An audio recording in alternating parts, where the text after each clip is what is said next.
இந்த வீடியோல வந்து உங்களோட மொபைல் வந்து ஓவர் ஹீட் ஆகுது அப்படின்னா, அத வந்து நம்ம எப்படி வந்து ரெடியூஸ் பண்றது அப்படின்னு தான் பார்க்க போறோம். முதல்ல எதனால அப்படின்னு பார்த்துட்டு, அதுக்கப்புறம் எதுக்கு அப்படின்னு எப்படி ரெடியூஸ் பண்றதுன்னு பார்க்க போறோம். வெல்கம் டு டெக்னோ பத்தி. அண்ட் வாங்க வீடியோக்குள்ள போகலாம்.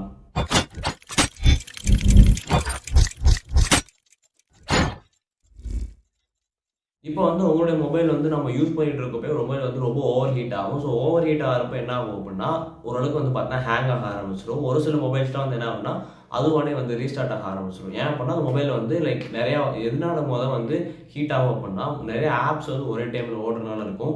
இல்லை அப்படின்னா உங்கள் மொபைல் வந்து நீங்கள் வெயிலில் வச்சுருக்கீங்க, ஓவர் ஹீட்டில் வச்சுருக்கீங்க, உங்கள் சரௌண்டிங்ஸ் ரொம்ப ஹீட்டாக இருக்குது, அந்த இடத்துல ஃபோன் வச்சுருந்தீங்க அப்படின்னா அதில் இருக்க ஹீட் எல்லாத்தையும் அப்சர்வ் பண்ணி உங்கள் மொபைல் வந்து ஹீட் ஆகும். அப்படியுமே இல்லை அப்படின்னா உங்களுடைய மொபைல் வந்து நீங்கள் என்ன சொல்கிறதுனா ஒழுங்காக வந்து நீங்கள் மெயின்டைன் பண்ணல. இப்போ சார்ஜர்லாம் இருக்குது அப்படின்னா நீங்கள் வந்து மொபைலுக்கு என்ன சார்ஜர் கொடுத்தாங்களோ அந்த கம்பெனியோட மேனுஃபேக்சர் சார்ஜர் தான் வந்து நீங்கள் யூஸ் பண்ணணும். அப்படி இல்லாமல் நீங்கள் வந்து வேறு ஏதாச்சும் ஒரு நீங்கள் வந்து லோக்கலில் சார்ஜர் வாங்கி யூஸ் பண்ணீங்க அப்படின்னா அப்பயுமே வந்து உங்கள் பேட்டரி ரொம்ப ஹீட் ஆகும்.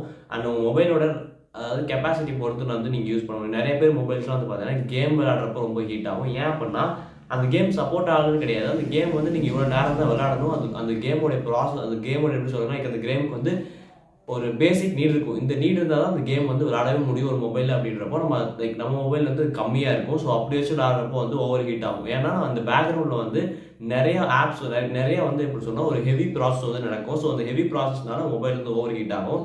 இன்னும் சில பேர் மொபைலில் என்ன ஆகும் அப்படின்னா கேமரா யூஸ் பண்ணுறப்பலாம் வந்து பார்த்தா ஹீட் ஆகும். அது ஏன் கேமரா யூஸ் பண்ணுறப்ப ஹீட் ஆகுதுன்னா நார்மலாக எல்லா மாதிரி என்ன சொல்லணும்னா கேமரா யூஸ் பண்ணுறப்போ மொபைலில் வந்து ஸ்டோரேஜ் வந்து யூஸ் ஆகும். அதாவது நீங்கள் வந்து ஃபோட்டோஸ் எடுக்கிறப்ப ஹீட் ஆகாது.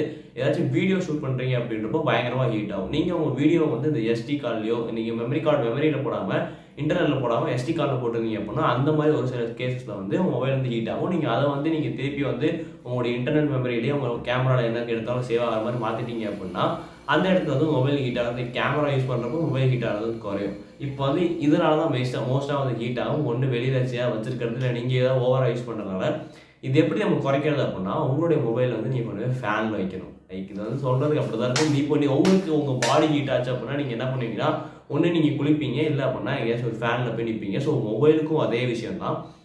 ஏன்னா சுற்றி இருக்க சரௌண்டிங்ஸ்னால ஹீட் ஆகுது அப்படின்றப்போ சுற்றி இருக்க சரௌண்டிங்ஸ் ஜில்லுன்னு இருந்தால் உங்கள் மொபைலில் வந்து பார்த்தீங்கன்னா அந்த மாதிரி ஹீட் குறையும். ஜில்லுன்னு ஆகாது, ஹீட்டு குறையும்.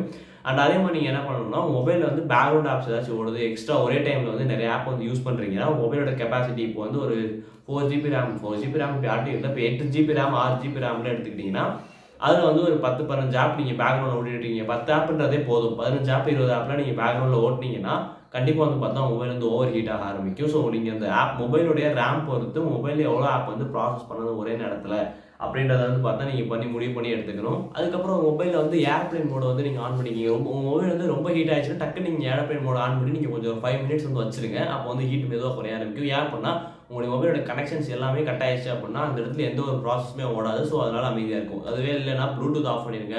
ப்ளூடூத் ஆஃப் பண்ணுறது இல்லைனா உங்கள் மொபைலோட கேஸ் கவர் இருக்குது இல்லையா? ஸோ இது நிறைய பேருக்கு வந்து தெரிய மாட்டேது. உங்கள் மொபைலுக்கு நீங்கள் கேஸ் வாங்குறப்போ வந்து உங்கள் மொபைலோட கேஸ் வந்து அந்த மொபைலோட ஹீட்டை வந்து தாங்குற அளவுக்கு வந்து பார்த்தா கேஸ் வாங்கணும். அதுக்குன்னு தனியாக வந்து பார்த்தா கேஸ் இருக்குது. அதாவது மொபைலோட ஹீட்டை தாங்குற அளவுக்கு உங்கள் மொபைலோட ஹீட்டை தாங்க முடியல, அந்த கேஸ்னால நார்மல் கேஸ்னால தாங்க முடியலன்னா அது வந்து ஹீட்டை இன்னும் தான் வந்து பார்த்தா அதிகப்படுத்துமே தவிர அது வந்து ஹீட்டை வந்து குறைக்காது. நிறைய கேஸ் என்ன பண்ணணும்னா உங்கள் மொபைலோட ஹீட்டை வந்து அப்சர்வ் பண்ணி அந்த ஹீட்டை வந்து வெளியில் காட்டாது. நீங்கள் பிடிச்சிருக்கப்போ உங்கள் மொபைல் ஹீட்டை விட மொபைல் கேஸ் ஹீட் வந்து கம்மியாக தான் இருக்கும். மொத்த ஹீட்டில் ட்ரான்ஸ்ஃபர் ஆனாலுமே அந்த கேஸில் வந்து ஹீட் கம்மியாக தெரியும். நீங்கள் என்ன பண்ணணும்னா கேஸை வந்து கழட்டிடணும். கேஸை கழட்டி நீங்கள் மொபைல் தனியாக வச்சிங்க அப்படின்னா அந்த இடத்துல வந்து ஹீட் வந்து கம்மியாக ஆரம்பிச்சிடும். இந்த மெத்தட்ஸ் யூஸ் பண்ணி தான் வந்து உங்களால் மொபைல் ஹீட் ஆகிறத வந்து தடுக்க முடியும். அண்ட் வீடியோ ஃபுல்லாக பார்த்துக்கு ரொம்ப நன்றி. அண்ட் வீடியோ பிடிச்சிருந்துச்சுன்னா நீங்கள் லைக், சப்ஸ்கிரைப் எது வேணால் பண்ணலாம். அண்ட் அவ்வளோதான்.